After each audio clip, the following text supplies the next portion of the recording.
Happy happy birthday birthday. Happy happy birthday birthday. Happy birthday happy birthday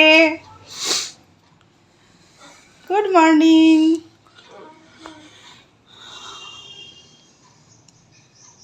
ওঠো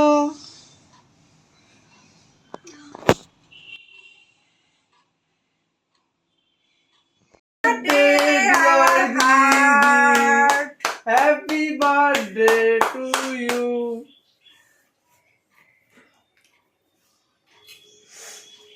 সবাইকে তোমাকে দিস না। সবাই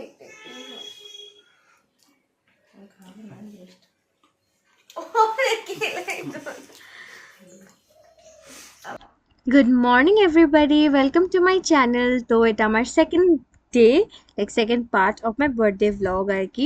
তো তোমরা দেখতেই পাচ্ছ সকাল সকাল উঠে ওরা সবাই আমাকে সারপ্রাইজ দিতে চলে এসেছে, মা, ভাই আর বাবা। তো আমি যেহেতু মায়ের কাছে এগলেস কেক খেতে চেয়েছিলাম, তো সেই জন্য এগলেস কেকই বানিয়েছে আমার জন্য। আর তার সঙ্গে একটা পুরো বাস্কেট তৈরি করেছিল, সেখানে সব কিছু ছিল যেগুলো খেতে আমি পছন্দ করি বেসিক্যালি। সেই সব মেটার পরে মানে আই এনজয় আ লট। তো তারপরে আমরা আজিওর কটা পার্সেল রিসিভ করেছিলাম। আমি বার্থডের জন্য বেসিক্যালি অর্ডার করেছিলাম, বাট মেটেরিয়ালগুলো আমার কাছে একদম ভালো লাগেনি, কোয়ালিটিটা একদম ভালো ছিল না, যার জন্য আর আমি তোমাদের সঙ্গে শেয়ার করিনি। আর ইতিমধ্যে তো অবভিয়াসলি ফোন আসছে, because everybody is wishing me birthday and I love it. So breakfast খেয়ে নিলাম, তারপরে ডালপুরি আর তার সঙ্গে রেডি হয়ে গেলাম স্নান টান করে পুজো দিতে যাব বলে। আমি আর ভাইও গেছিলো। তো আমরা গেছিলাম দু জায়গায় যাওয়ার কথা ছিল, বাট আমরা হনুমান মন্দির যেতে পারিনি, আমরা একটু লেট হয়ে গেছিলাম, তাই বন্ধ হয়ে গেছিলো। তারপরে এখানেই পুজো দিয়ে দিলাম। তো পুজো দেওয়া হয়ে যাওয়ার পরেই আমি চলে গেলাম একটু ঠাম্মার সঙ্গে দেখা করতে। অফকোর্স ঠাম্মার তো আশীর্বাদ নিতেই হবে। সো সেই জন্য ঠাম্মার সঙ্গে চলে গেলাম, because without her my birthdays are incomplete. So সেই জন্য তার সঙ্গে দেখা করাটা is very important. Happy birthday গান কর। Happy birthday to you, happy birthday দা। এই যে প্রণাম করছি, এই যে কালকে বলছিলে যে প্রণামটা করবি না, বসো। দেখো ভালো করে প্রণাম করছি, দেখো এই দেখো মাথাটা ঢুকে আশীর্বাদ করো। আশীর্বাদ করো যে নাতিন জামাইটা একটু তাড়াতাড়ি দেখি,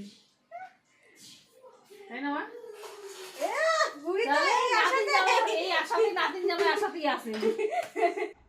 সো তোমরা দেখতেই পেলে আমি ঠাম্মার ভাইয়ের সাথে কি সুন্দর মজা করলাম। আমাদের তিনজনের রিকোয়েশনটা খানিকটা এরকমই আর কি, আমরা এরকম ভাবেই থাকি। আর ঠাম্মার সঙ্গে আমার একটা খুব আলাদা বন্ডিং, যেটা আমি কোনোদিনও কারোর সঙ্গে শেয়ার করতে পারবো না। ঠাম্মা আমার জন্য খুব ডিফারেন্ট একটা লেভেলে, মানে ঠাম্মার জন্য আমার যে মানে ফিলিংসটা সেটা খুবই আলাদা, হয়তো আর কোনোদিনও কারোর জন্য আসবে না। And কি বলবো, ঠাম্মা না থাকলে আমার কি হবে আমি এটা কোনোদিনও ভাবতে পারি না। তো আমরা একটুখানি গান টান করলাম, তারপরে বাড়ি এসে আমার গনু সোনাটাকে একটুখানি রেডি করিয়ে দিচ্ছি, বিকজ অফকোর্স আমার বার্থডে আমি সেলিব্রেট করব, আমি নতুন জামা পরবো, তো ওদেরকেও তো পরাতে হবে না। তো অফকোর্স সেই জন্য পরিয়ে তারপর ওদেরকে একটুখানি খেতে যেতে দিয়ে তারপরে একটুখানি বসলাম। অ্যাকচুয়ালি আমার হাতে লেগে গেছিলো কালকে। সব কিছু ভালোর মধ্যে কালকে একটা হুট করে খারাপ হয়ে গেছে, অ্যান্ড দ্যাট ইজ হাতে লেগে গেছে, বিরাট লেগেছে, টোটোর সাথে ধাক্কা বেসিক্যালি। তো আকর্ষণ হয়ে গেল। আনফর্চুনেটলি সব ভালোর মধ্যে এইটুক করে একটু খারাপটা হয়ে গেছে, and that's okay. I think সব কিছু ভালো হতে পারে না, তাদের রূপকথা হয়েছে তো, আর এটা তো reality. So you have to come back here and you have to be practical. So yeah. সবকিছু ভালোর মধ্যে হঠাৎ মা আর ভাই এসে আমাকে বলছে যে মা নাকি আমার বিকেলের জন্য আজকে কেক বানায়নি। তো আমার মায়ের কেকের বিজনেস আছে, তো মার সেদিন সত্যি কেকের অনেক প্রেশার ছিল, আমি দেখেছি। তো আমি ভাবলাম যে তুমি এত প্রেশার নিয়ে কেন করছিলে, যদি তুমি আমারটাই না করতে পারো, আমারটা করতে, একটা হয়তো কেক তুমি ক্যান্সেল করে দিতে। তো আমি সেই জন্য না খুব রেগে গেছিলাম। তুমি ভাবো যে তোমার মা সবার বার্থডে স্পেশাল করার জন্য কেক বানায়, বাট তোমার বার্থডেতে কেক বানায়নি, তাহলে কেমন লাগে বলো তো। তো সেই জন্যই মা আমাকে যখন খাওয়াতে আসছিল আমি খাইনি, আমি খুব রেগে গেছিলাম, আর রেগে মেগে কেঁদেও ফেলেছি। কেঁদে না আমি একটুখানি ঘুমিয়েও গেছিলাম। আর সো এভাবেই আমার পার্ট 2টা শেষ হলো ব্লগের। Keep watching for part 3। By.